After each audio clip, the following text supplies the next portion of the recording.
Gitinguha sa lungsod sa Alcantara nga mailhan ang ilang lungsod sa natad sa sports tourism.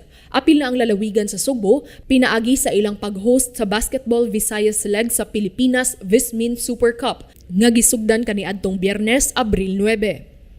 Ang Vismin Super Cup mao ang labing una nga professional basketball league gawas sa Manila ug salmutan kini sa lain-laing mga commercial basketball teams gikan sa Kabisayan ug Mindanao.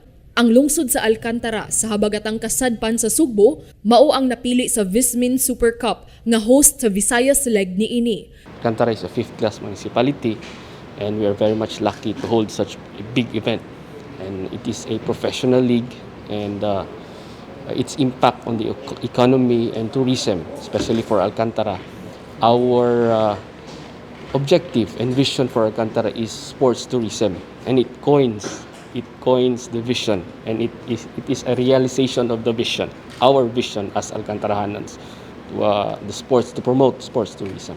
Matod ni Rocky Chan, Chief Operations Officer sa Vismin Super Cup, nga pipila ka mga dapit ang ilang gikonsidera nga didto buhaton ang Visayas Leg, apan ang lungsod sa Alcantara maoy mihatag og all-out support ug andam sab kini. Mao nga nakahukom sila nga didto kini ipahigayon. Gawas niini, COVID-19 free usab ang maong lungsod. Mayor Fritz Lastimoso was very much welcome when we presented the idea. So we just got so excited. The venue is great. And I hope it's part of the vision of the league to promote sports tourism in the region.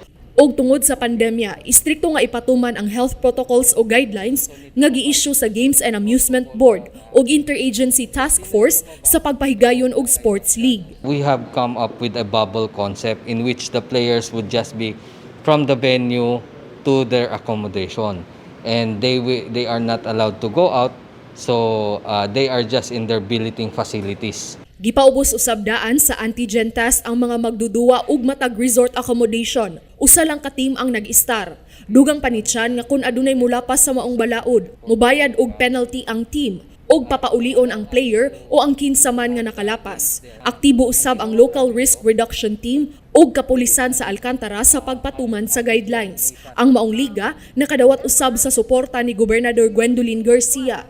Gani gusto sa gobernador nga mapatuman sa players ang two-pronged health approach sa probinsya. Gitugtan sa gobernador nga makaligo sila sa dagat sa resort diin sila nag-star aron makahanggap og presko nga hangin nga motabang sa pagpalig-on sa ilang immune system.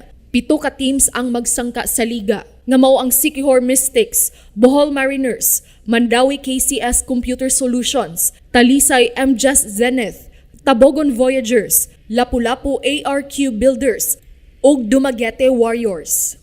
Ang mga players ug mga coach lang kauban ang mga opisyales ang mahimong mosulod ug walay audience ang duwa aron malikayan ang pagpunsisok sa mga tawo. Mulungtad ang Visayas Leg sa Vismin Super Cup og usa ka buwan nga adunay 3 ka duwa matag adlaw. Paula Mendoza, balita sa Sugbo.